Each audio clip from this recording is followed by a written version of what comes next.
नमस्कार, मैं हूं आलोक और आप देख रहे हैं सत्यहिंदी.com।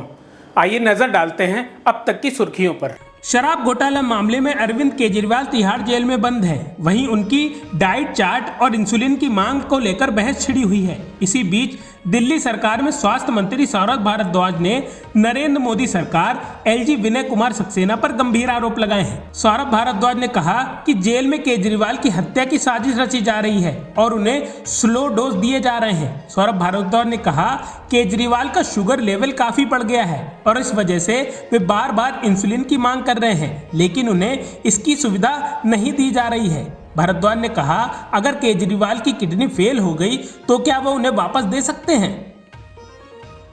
महाराष्ट्र के उप मुख्यमंत्री अजीत पवार ने शनिवार को कहा यह लोकसभा चुनाव पारिवारिक संबंधों के लेकर नहीं बल्कि कांग्रेस नेता राहुल गांधी और प्रधानमंत्री नरेंद्र मोदी के बीच एक मुकाबला है। अजीत पवार की पत्नी सुनेत्रा पुणे जिले की बारामती लोकसभा सीट से राष्ट्रवादी कांग्रेस पार्टी की उम्मीदवार है।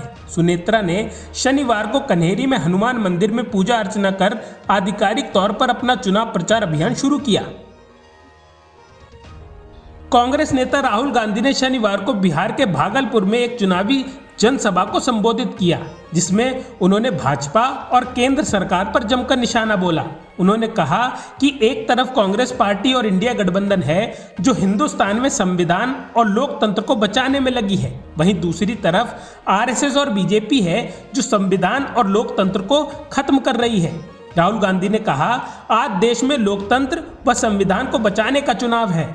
आज तक हिंदुस्तान के गरीब लोगों को जो मिला है वह संविधान से मिला है। अगर संविधान खत्म हो जाएगा तो गरीबों से सब कुछ छिन जाएगा। कांग्रेस नेता राहुल गांधी अब मोदी पर खुलकर हमला कर रहे हैं। शनिवार सुबह उन्होंने ऐसा ट्वीट किया जिससे भाजपाई तिलमिला उठे।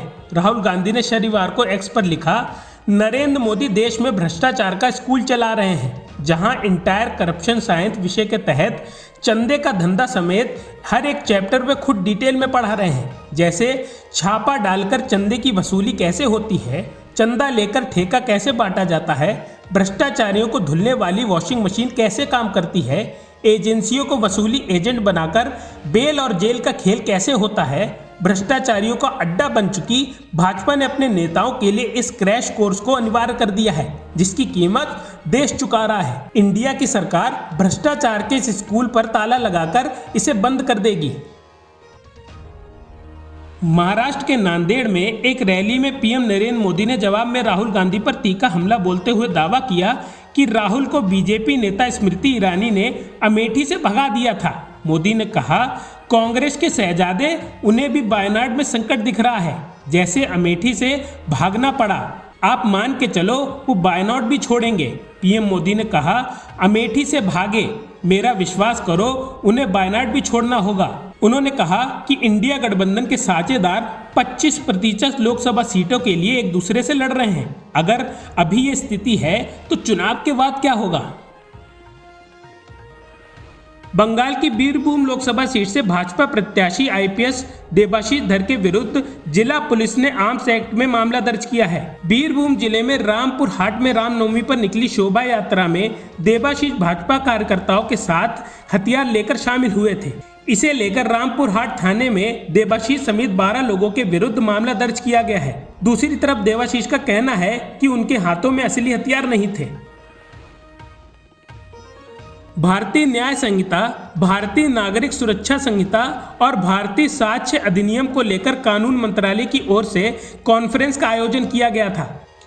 इस मौके पर chief justice of India DY Chandrachud ने कहा कि इन 3 नए कानूनों ने भारत समाज में एक नए अध्याय की शुरुआत की है। नए कानून भारत के क्रिमिनल जस्टिस सिस्टम में अभूतपूर्व बदलाव लाएंगे और पीड़ित पर भी ध्यान दिया जाएगा।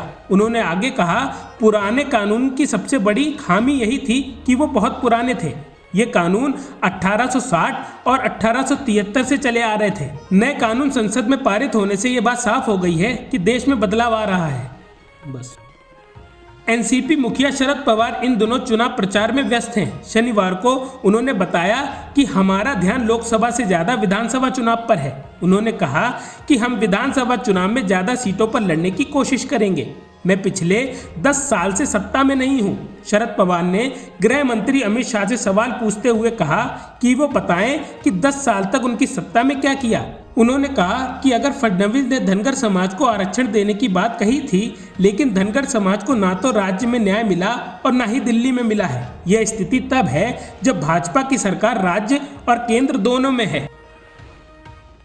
इराक की पॉपुलर मोबिलाइजेशन फोर्स ने शुक्रवार रात इसके काल्सो मिलिट्री बेस के कमांड पोस्ट पर जबरदस्त धमाका हुआ है। बगदाद से काल्सो मिलिट्री बेस 50 किलोमीटर की दूरी पर है। सुरक्षा सूत्रों ने बताया कि धमाके के पीछे की वजह एयर स्ट्राइक है। इस हमले में पीएमएफ फाइटर की मौत हुई है, जबकि 6 जवान घायल हुए हैं, जिन्हें हिल्ला शहर के एक अस्पताल में भर्ती करवाया गया है। समाचार एजेंसी राइट्स की रिपोर्ट के मुताबिक पीएमएफ के एक बयान में बताया गया है, धमाके की वजह से बेस पर मौजूद चीजों को नुकसान हुआ है और कुछ लोग घायल भी हुए हैं। सुरक्षा सूत्रों का कहना है, अभी तक ये पता नहीं चल पाया है कि एयर स्ट्राइक के पीछे कौन रहा है।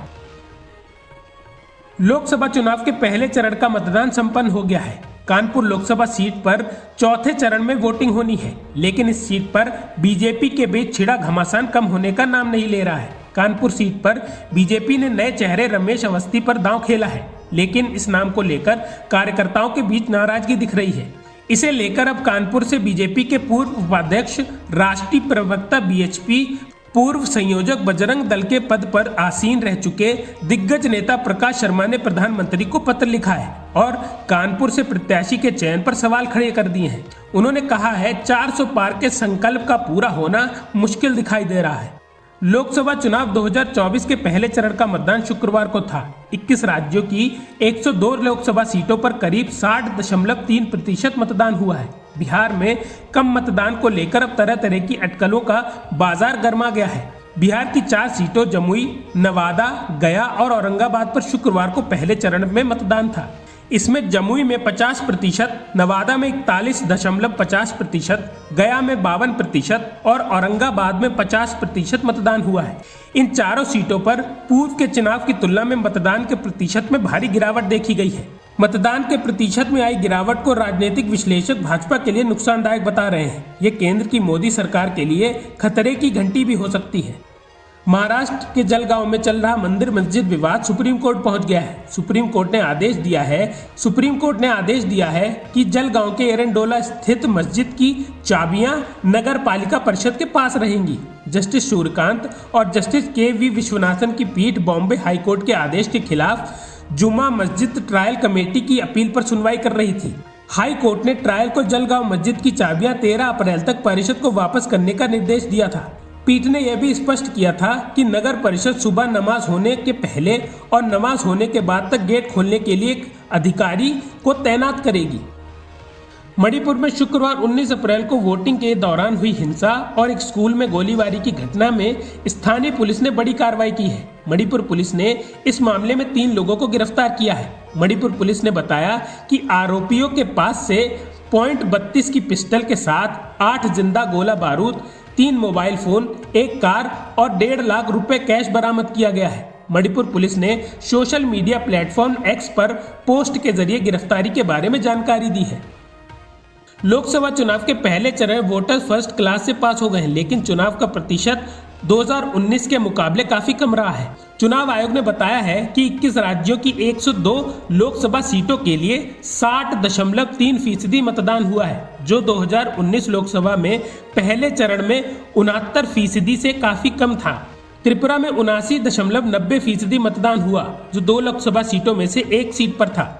दूसरे नंबर पर 77.97% पश्चिम बंगाल में हुआ। हमारे देश को आजादी मिले 76 साल हो चुके हैं। हम 18वें लोकसभा चुनाव के पर्व में प्रवेश कर चुके हैं, लेकिन देश में एक गांव ऐसा है जहां इस साल 2024 लोकसभा चुनाव की वोटिंग हुई। सुरक्षा बलों के छत्तीसगढ़ में बस्तर जिले में नक्सल विरोधी अभियान में सबसे बड़ी सफलता के कुछ दिन बाद लाल आतंक से केंद्रित बस्तर चंदा मेटा गांव में शुक्रवार को इतिहास रच दिया। आजादी के बाद पहली बार यहां लोकसभा चुनाव हुआ। कभी नक्सलियों का गढ़ माने जाने वाले इस गांव में लोकसभा चुनाव के पहले चरण में 162 महिलाओं समेत 325 पंजीकृत मतदाताओं ने पहली बार लोकसभा उम्मीदवार को चुना। अब तक की सुर्खियों में बस इतना ही। आगे की खबरों के लिए बने रहिए सत्यहिंदी.com पर।